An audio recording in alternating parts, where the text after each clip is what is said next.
For the first time in over a decade, a Republican now holds this office in Illinois. When Governor Bruce Rauner was inaugurated back in January, there was a promise of bipartisanship and compromise, and there was the idea that things were going to be different this time around.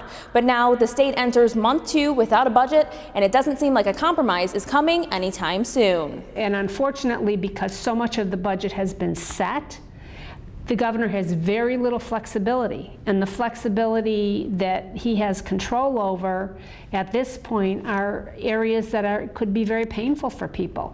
So I do think there's going to be some pain experienced before we get to smoother sailing, but if we don't, accept that pain in the short term, the future of this state long-term is not rosy. Layoff notices to state workers, the state museum being shut down, and social service providers struggling to make ends meet. Those are just a few of the effects being felt across the state as lawmakers play politics with the budget. I don't want to have to make cuts. I don't want to have to close facilities.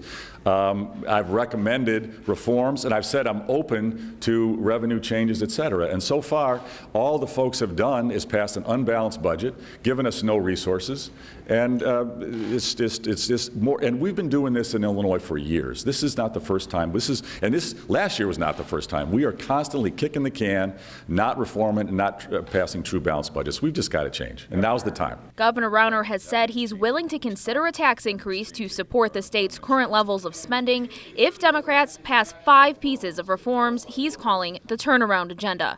On that agenda, workers' compensation reform, lawsuit reform, a property tax freeze with local control over unions, and 2 constitutional amendments creating term limits and fair maps. Democrats say they can compromise on some of those issues, but they say the anti-union measures are non-starters. If it was just 5 things that weren't so controversial or premature, we would certainly be done. It's the nature of what he's asking us to do. The governor's advocacy of non-budget issues takes us into the area of collective bargaining, takes us into the prevailing wage. These are all sections of the Illinois statute that provide for a good wage and a good standard of living for middle-class families. And to the extent that the governor wants to change those areas of the state law, in my judgment, he's bringing down the wage rates and the standard of living for middle-class families. Republicans maintain that the reforms are needed because the state can't keep asking taxpayers for more money to put into a broken system. I would take exception to the description of anti-union. It's not anti-union. I mean, what we're trying to do is bring this state in line with the rest of the states. That's all we're trying to do. There are some changes to collective bargaining, but again, changes that bring us in line with other states. If they're not willing to negotiate and find a common ground on these turnaround agenda items, then fine, we'll be here through the end of the year and through probably next year as well. But I think it's important that we hold our ground and that we are consistent, and that if there is going to be a budget, which is, we believe, is responsible, fair, that does take consideration for the request and priorities of the Democrats, they have to do the same for us as well. Longtime House Speaker Michael Madigan has been targeted by the Rauner administration as the face of everything that is wrong with Illinois.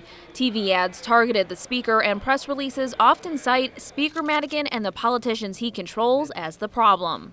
You got to look at what's going on in Illinois. Our middle class has been suffering for years. We've lost 97,000 union jobs the last 10 years. That's not me. Madigan has run the government for the last 10 years. We've lost 300,000 manufacturing jobs the last 15 years. He's run the government the last 15 years, not me. Speaker Madigan is no stranger to government impasses. He's dealt with them before, but this time around, he says it's different. I worked through a budget impasse in 1991 with Governor Edgar. I worked through budget impasses with Governor Blagojevich and Governor Quinn. And at the end of the day, where there's a settlement, it's because people are being reasonable, not functioning in the extreme, functioning in moderation.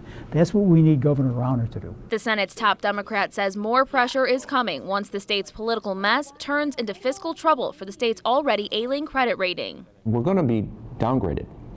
You can't be out of whack with your budget by $5 billion. I don't know when it's going to happen, but it's going to happen. We're going to be downgraded. And we're already the worst in the nation. So the governor, I think that's his language. downgrades, and maybe that's when he would have some more reasonable requests for us. Lawmakers return here to Springfield next week, but instead of working on a complete balanced budget, they'll be working on a spending plan that will allow the state to spend federal dollars to help out those ailing social service agencies during the impasse. At the Capitol, Jordan Abadea, back to you.